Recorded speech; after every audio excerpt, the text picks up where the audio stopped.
اعوذ باللہ من الشیطان الرجیم بسم اللہ الرحمن الرحیم وإلى مدين أخاهم شعيبا قال يا قوم اعبدوا الله ما لكم من إله غيره قد جاءتكم بينة من ربكم فأوفوا الكيل والميزان ولا تبخسوا الناس أشياءهم ولا تفسدوا في الأرض بعد إصلاحها ذلكم خير لكم إن كنتم مؤمنين۔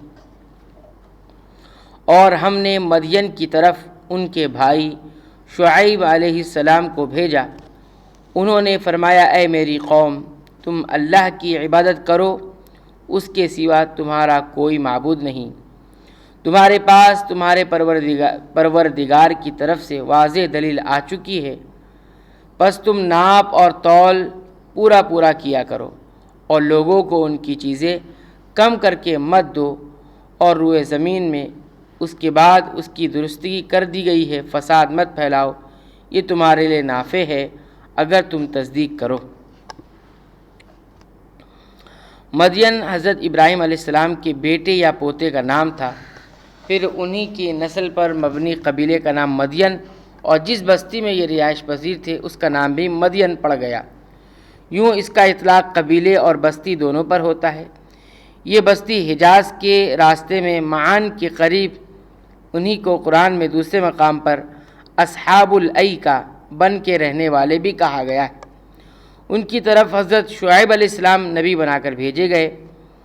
ہر نبی کو اس قوم کا بھائی کہا گیا ہے، جس کا مطلب اسی قوم اور قبیلے کا فرد ہے، جس کو بعض جگہ رسول منہم یا من انفسہم سے بھی تعبیر کیا گیا ہے۔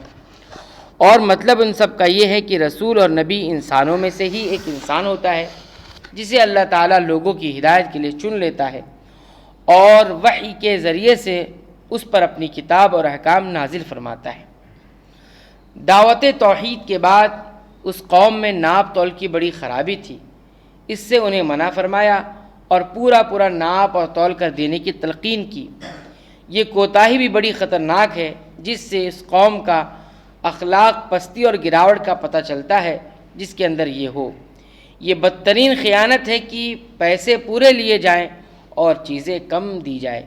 اس لیے سورہ مطففین میں ایسے لوگوں کی ہلاکت کی خبر دی گئی ہے۔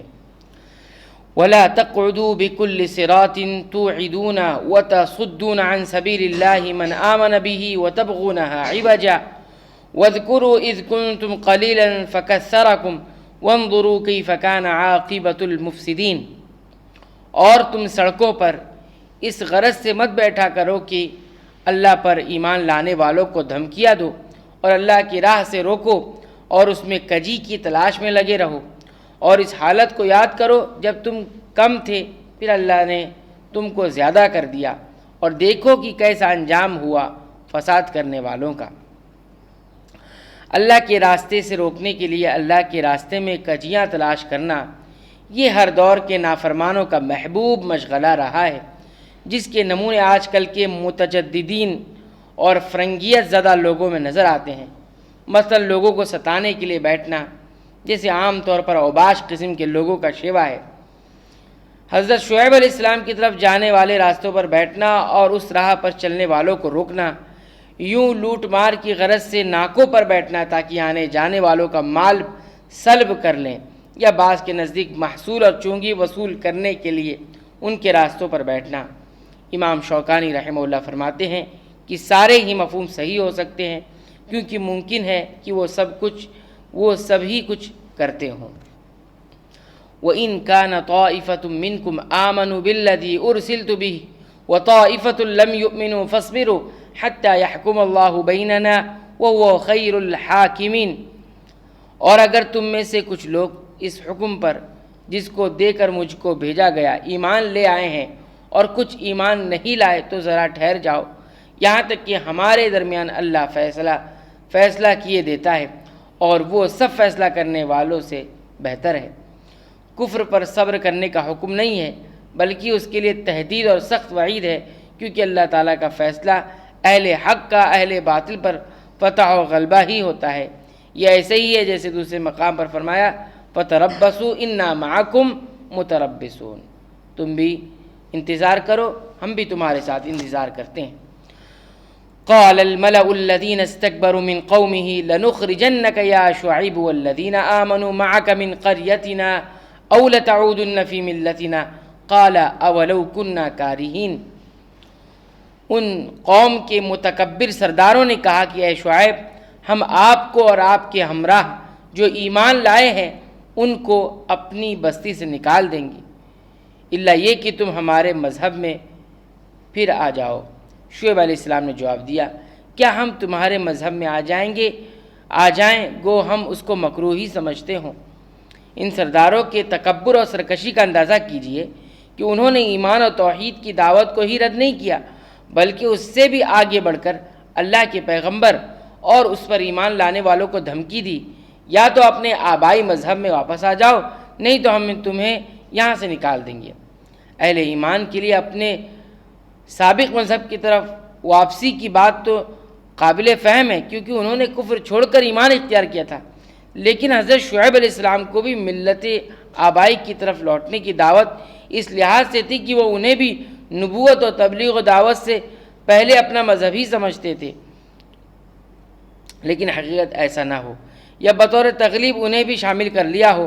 یہ سوال مقدر کا جواب ہے اور حمزہ انکار کے لیے اور واو حالیہ ہے، یعنی کیا تم ہمیں اپنے مذہب کی طرف لوٹاؤ گے یا ہمیں اپنی بستی سے نکال دو گے، حالانکہ ہم اس مذہب کی طرف لوٹنا اور اس بستی سے نکلنا پسند نہ کرتے ہوں۔ مطلب یہ ہے کہ تمہارے لیے یہ بات مناسب نہیں ہے کہ تم ہمیں ان میں سے کسی ایک بات کی اختیار کرنے پر مجبور کرو۔